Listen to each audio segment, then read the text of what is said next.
ومن أحسن قولا ممن دعا إلى الله وعمل صالحا وقال إنني من المسلمين। ওয়ালাইকুম আসসালাম রহমতুল্লাহি ওবরাকাত। যে আমাদের সম্মানিত ভাই জনাব আজগর আলী সৌদি আরব থেকে জানতে চেয়েছেন, যারা নামাজ পড়ে না কিন্তু রোজা রাখে, তাদের রোজা কি কবুল হবে?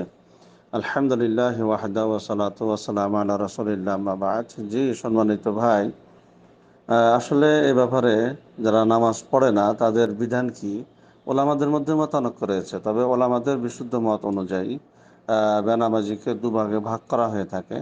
প্রথম হলো নামাজকে অস্বীকার করে এবং অস্বীকার করে তা আদায় করে না, তাহলে সেই ব্যক্তি কাফের ও মুরতাদ, এতে কারো দ্বিমত নাই।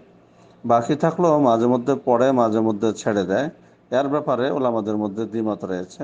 কেউ তাকে ফাসেক বলেছেন, কেউ তাকে কাফের বলেছেন। তবে ওলামাদের বিশুদ্ধ মত অনুযায়ী এই শ্রেণীর মানুষ শেখ ইবনে উসাইমিন রহমতুল্লাহ আলাইহির মতে কাফের, যেহেতু সে নামাজ ইচ্ছাকৃতভাবে ত্যাগ করেছে। সে ইচ্ছাকৃতভাবে নামাজ ত্যাগ করেছে, তাই সে ব্যক্তি কাফের।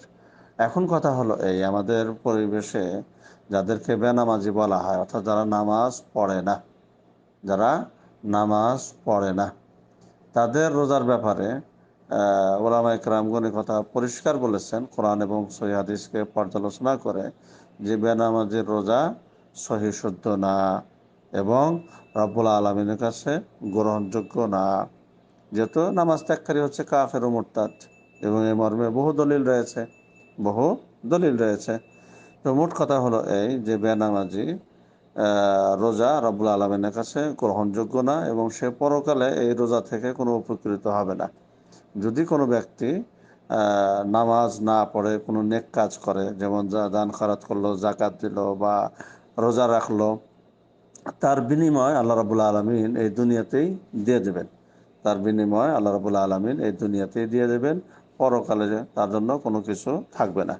তৃতীয় কথা হলো এই, যে তার অর্থ এটা না যে সে রোজা রাখবে না, বরং সে রোজা রাখবে এবং তাকে নামাজের প্রতি উৎসাহিত করবে, বেনামাজির বিধান সম্পর্কে অবগত করবে এবং তাকে ওয়াজ নসিহত করতেই থাকবে, তাকে উপদেশ দিতেই থাকবে এবং তার হেদায়েতের জন্য রব্বুল আলামিনের কাছে দোয়া করবে।